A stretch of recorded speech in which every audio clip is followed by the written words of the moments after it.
You know all those dangerous mutants you hear about on the news? I'm the worst one.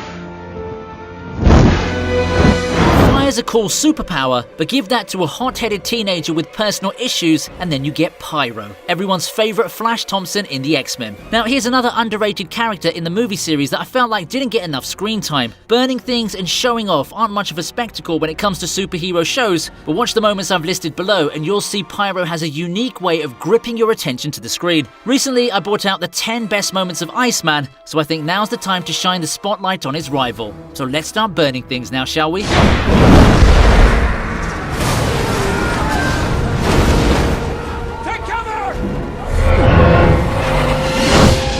Kicking off our list is the scene from X-Men The Last Stand where Pyro fought side by side with Magneto to destroy the mutant cure. As Pyro looks at their disappointing start, Magneto says that's why he sent the pawns in first, showing that Pyro is one of the more valued henchmen. Magneto's not one to hang around with weaklings. We saw that when he abandoned his most loyal supporter, Mystique, after she lost her powers. So when Magneto allows Pyro to stand by his side, he surely saw the potential of Pyro's mutant ability. Pyro's deadbeat focused on taking down Iceman, but Magneto keeps him busy, making him set fire to the cars Magneto sends flying. As chaotic as it was, the way Pyro set his flamethrowers onto the cars was pretty impressive. This was one of the pivotal moments in the battle which sent the X-Men scrambling for cover. Think you can take out your old friend?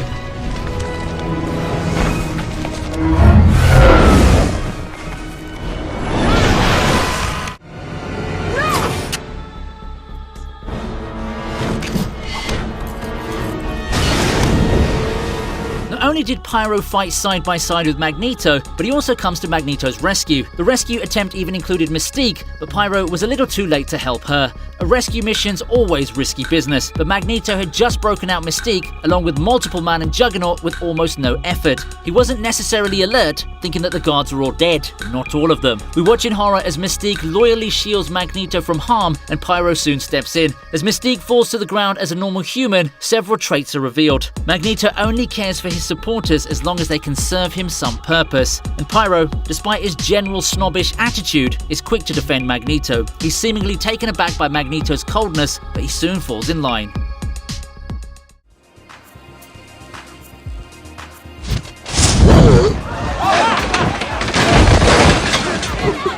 Pyro loves to show off with a bit of flair. This usually lands him in some sort of hot water which his friends have to fish him out of. When two young men ask Pyro for his lighter to light a cigarette, we can't help but wonder why Pyro's making such a fuss about a seemingly innocent request. But the lighter happens to be Pyro's prized possession, which he uses to generate fire, since he can only manipulate fire but not generate it. Have you ever noticed the shark design on Pyro's lighter? This was actually a tribute to the director's love of the Jaws movie. There aren't many scenes where Pyro engages with non-mutant people. His disdain for them and his feelings of superiority are laid bare as he pushes his weight around with the boys. Yeah, why are you being such a dick? Because I can. When the boys start teasing Pyro, his fire is quick to flare as much as his temper. Of course, to Pyro's annoyance, Bobby steps in to save the day. It's a dorky looking helmet. What's it for?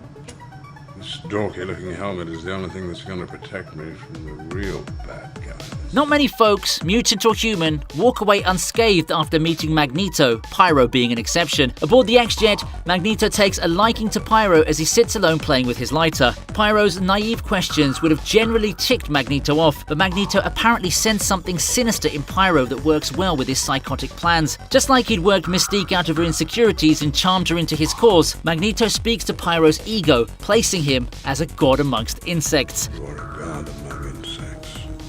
Never let anyone tell you different. Throughout his entire time at the X-Mansion, Pyro had been put down, blamed, and told off. The movie even began with Professor Xavier lecturing Pyro on showing off, so it's no wonder that Pyro was giving in to Magneto's enticement. For the first time in his life, his fire manipulating skills were seen as powerful rather than some hindrance that should be kept hidden. As Magneto hands Pyro's lighter back, there's no doubt in our minds as to which side Pyro's mind was leaning to.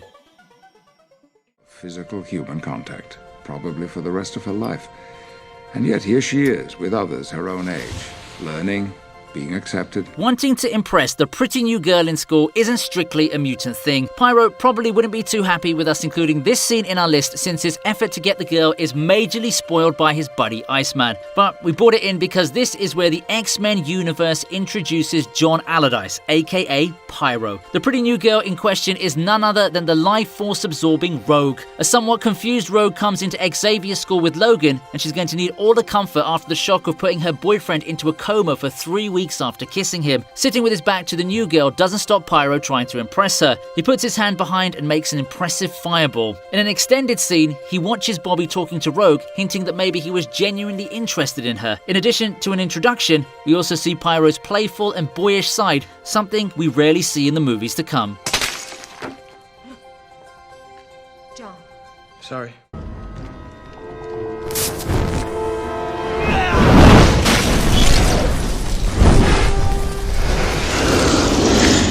Iceman, or Bobby, used to be Pyro's closest friend, the keywords being used to be. Now Pyro wants nothing more than to show once and for all that he's better than Bobby. Pyro may be a powerful Class 3 mutant, but for some reason he's always felt slighted by Bobby. After all, the Iceman has bested him so many times, from ruining his chances at wooing Rogue to putting out the flames he caused at the mall. His eagerness to fight Bobby makes it clear just how much his buddy has slighted his ego. At first, it seems like an easy win for Pyro, and the satisfaction is evident on his face, but when the tables turn on him, Pyro's shocked beyond belief. He clearly had always thought that he was better at combat than Iceman. It was unknown if he was obliterated when Jean Grey unleashed the full fury of her powers, although according to the novel, Iceman dragged him clear of the battle site after defeating him.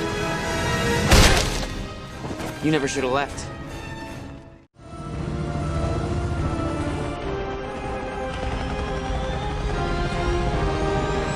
We already know how Magneto enticed Pyro with his godly talk aboard the X-Jet, and it seems like he completely won him over. While the X-Men, Mystique and Magneto were at the facility rescuing Professor Xavier, the other students, Bobby, Rogue and John, were all but forced to stay in the X-Jet. True to his nature, Pyro gets tired of waiting around and heads out. Pyro had never been happy with how things were done around the X-Mansion. He'd always been a boisterous mutant, proud of his skills, though it was never really appreciated before. As he watched how Magneto operated, Pyro slowly started seeing a place where he'd belong better than he ever did at Xavier's school. So it's no wonder that Pyro was waiting to board Magneto's helicopter. Given how loyal Pyro became to Magneto, we can safely assume that he'd never regret this decision. Despite their differences, the X-Men were devastated about losing Pyro. Has anyone seen John?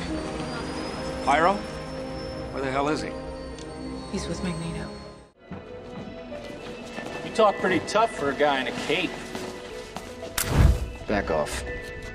Magneto's quite a marvelous speech giver. How else would he rouse an entire church full of mutants to join his cause? But Magneto's strongly vocalized opinions do attract a lot of trouble. Good thing he brought along Pyro to keep things in check. When he was part of the X-Men, we only saw Pyro as a snobbish hothead, but under Magneto's wing, he grew more confident of his skills, not to mention the way he fit in perfectly with Magneto's drastic plans. Pyro was cut out to be Magneto's henchman as he effortlessly backs off the other mutants with flames dancing off his palms. His loyalty was evident in the way he stood ready to spring into action at the slightest sign of trouble. You know who you're talking to? Do you? Despite all this loyalty, there's a rumored ending where Pyro returns to Xavier's school after being presumed to miss in the final cut, but there's no arguing that the villain act truly brought out the best in Pyro's flair. Getting the cure so you can go back home to mommy and daddy? I'm looking for someone. Ever since Pyro joined Magneto, he and Iceman haven't been the best buddies, and as we mentioned, Pyro's had a bone to pick with Iceman for quite some time, and boy, he picks on it every time they meet. Pyro bumps into Iceman outside the Worthington labs whilst he was searching desperately for his girlfriend Rogue amongst the mutants lining up to get the cure. Magneto wanted to create some chaos at the labs, and who better to send for that than Pyro? Killing two birds with one stone, Pyro tries to pick a fight with Iceman, taunting him to make a move. Come on, Iceman.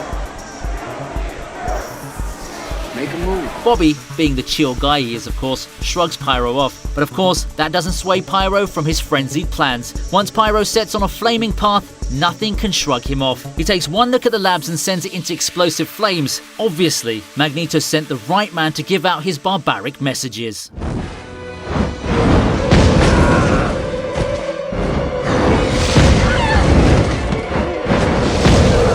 Topping off our list is the singular most badass scene of Pyro. Tired of all the running, Pyro decides to take charge of the situation. Chased out of their school by the sadistic Strikers army, then falsely accused of holding civilians hostage, Pyro, along with Bobby and Rogue, were having a tough day. When some policemen asked them to grovel on the floor for no apparent reason, that was the end of Pyro's patience. Lying on the floor like a low-life criminal doesn't sit well with Pyro's ego. Unlike his friends, Bobby and Rogue, who were on the floor in seconds, Pyro's not so complacent. You can see how much anger he has in the way he sends gusts of fire hurtling at the police. A small grin of satisfaction creeps on his face at the destruction, making us realize that Pyro's methods are far different from the X-Men code of conduct. No wonder he could never fit in there.